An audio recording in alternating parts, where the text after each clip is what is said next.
Good morning, everybody. My name is Dibben and I'm one of NAFAS National Teachers. I'm going to try and reduce my carbon footprint with what I'm doing today, and I'm going to try and have a minimum, almost zero carbon footprint. Everything that I'm using has been from my garden or from my allotment or somebody else's allotment, so it hasn't travelled very far at all. Right, so I'm going to start with making a winter wreath. And I'm going to do it with willow because this is what they used to do in the olden days. I'm teaching the history of flower arranging at the moment, so we're all having to make these. So instead of having a metal ring and moss isn't that sustainable now, we're going to start off with binding this together like so. And you don't even really have to tie it, it will just keep going. I've started one here and I've tied this one together at the bottom, but you can see that you really don't have to. So what I'm going to do with this is I haven't taken the leaves off. I don't think that's important because by this time next week all the leaves will have fallen off. So I thought I'm not going to bother to do that. I'm just going to twist it round, and it doesn't matter how neat or precise it is, because this is going to be your background. It's all going to be covered up. So nothing will be left showing at all. You just keep going round and round and round, and you get all your bits in, and you keep going until you've got a circle. And all these bits will come in, and the leaves will eventually fall off. You're going to make this a lot thicker than this, but that's what you're going to do, okay? So this is the one I made last Christmas out of willow, and you can see it's quite thick. I went on a course for wild willow weaving, and this is where I learned this technique. So and you can see the only piece of string on here was to hang it up on my front door.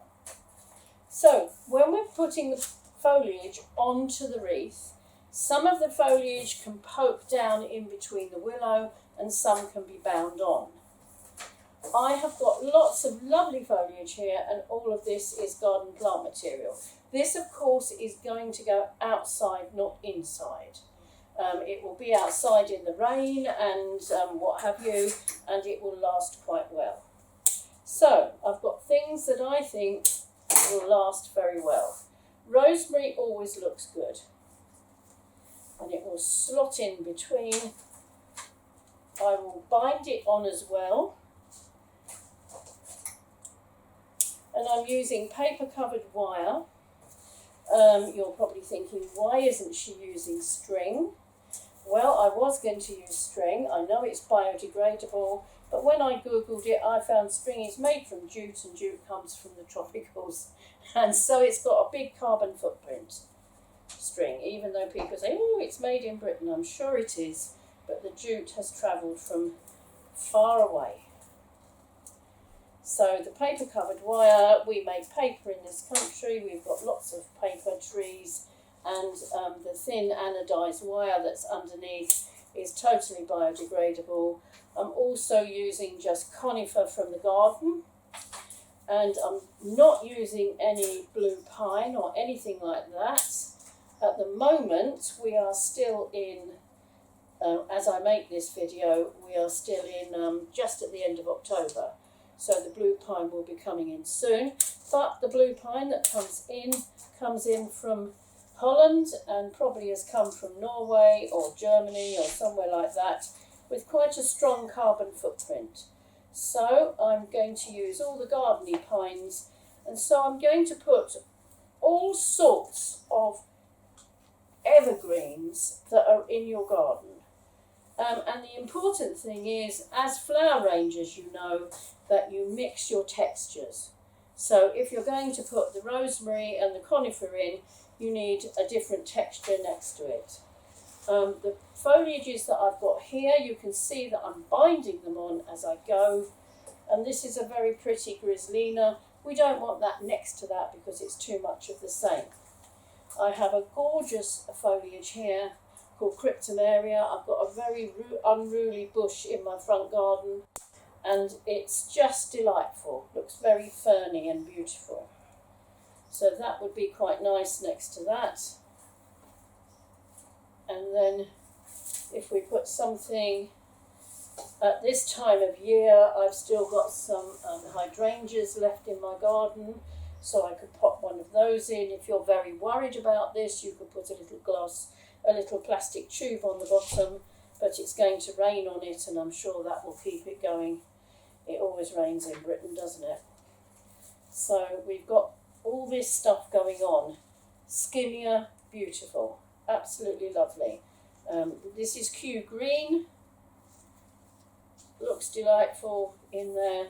So you can just go round and round and round your wreath with all different things. And the important thing is that you don't lose your scissors while you're talking. And the important thing is that you are putting different, this is a laurel, a small laurel. And that can go in as well. And so you're putting little bunches of bits and pieces in as you go. And you can tie those in and to make it, otherwise you'll be at it all day. So a nice bunch of laurel goes in, so you've got a nice look like that. And you bind that in. And you just keep going round and round and round until you've got the desired look. And then when you've got your desired look, you can think about what you're going to put onto it. Look at these. You might have these in your garden. Iris photodissima, beautiful. That would be very nice in there. And this is my euonymus. This is the first time my euonymus has ever done this. Look at those wonderful, wonderful berries. Look how fabulous they would look into there. So I went all around the garden and picked everything that I could find. I tried to find plenty of plain green, because if you have too much variegation, it's fighting against each other. So a plain green myrtle, a plain green pittosporum, variegated griselina, the just leylandii and the rosemary, the beautiful cryptomeria, and bay. Bay is beautiful at this time of the year. We've got all these lovely little berries coming on it. And of course heather. My heather hasn't quite come out yet, but that's beautiful into here. Very nice texture going into this design. So you will just spend lots of time and effort with this base, poking some things through here and binding the others on.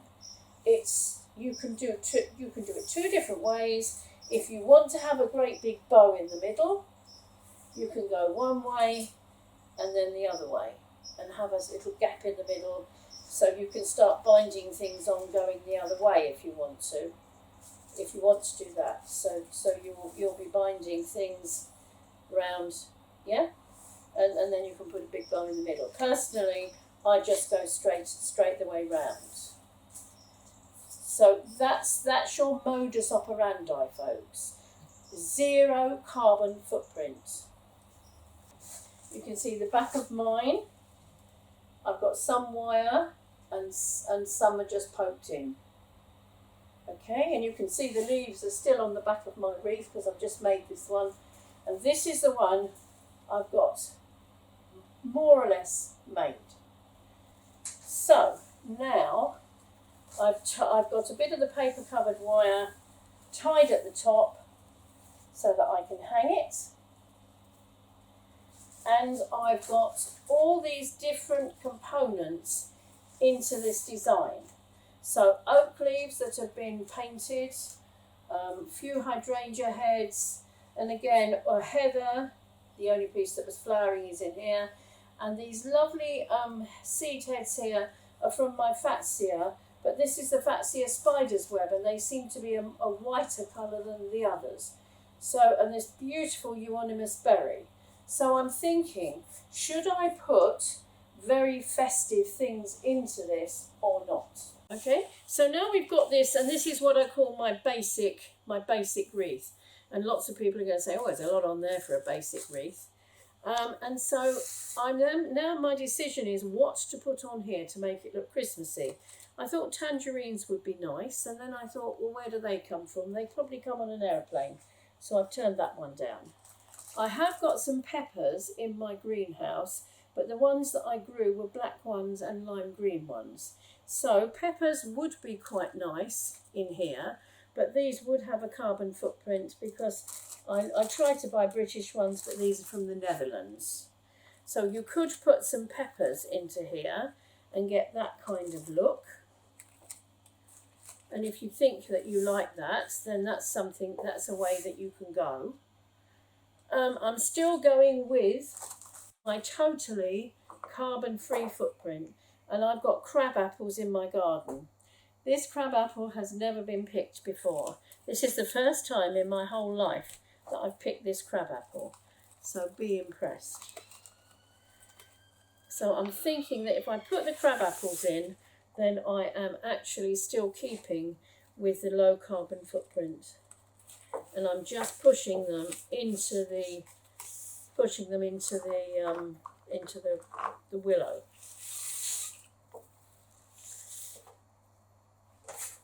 And some of them haven't got a particularly long stem, so there's a small bit of anodized wire in there. I've had to cut the leaves off because they were looking very, you couldn't see them, they were hiding under the leaves. Right. Now that to me looks more sort of English and rustic and gardening. Okay, so I'm very happy with this, and if I had this on my door, I would be hanging it up just like this, because I think that looks very nice and rustic and gorgeous. But some people would like a bow, and to that end, I'm going to have this one here, which is not, I'm sure it's not a biodegradable fabric, but I'm not that bothered. I was going to put a Hessian ribbon on, and then I realised that whilst Hessian is biodegradable, it's got just as big a carbon footprint as anybody else. So there we go. So we have just a little bit of wire around here to put it together, and then we've got a little sort of rusticy coloured bow, and I could put this here instead of that nice bit of euonymus berry. I could put the bow in here like so. And that would be for those of you who do want to have something like that into the middle of it. So you can have it with or without the bow. Okay, thank you very much, folks.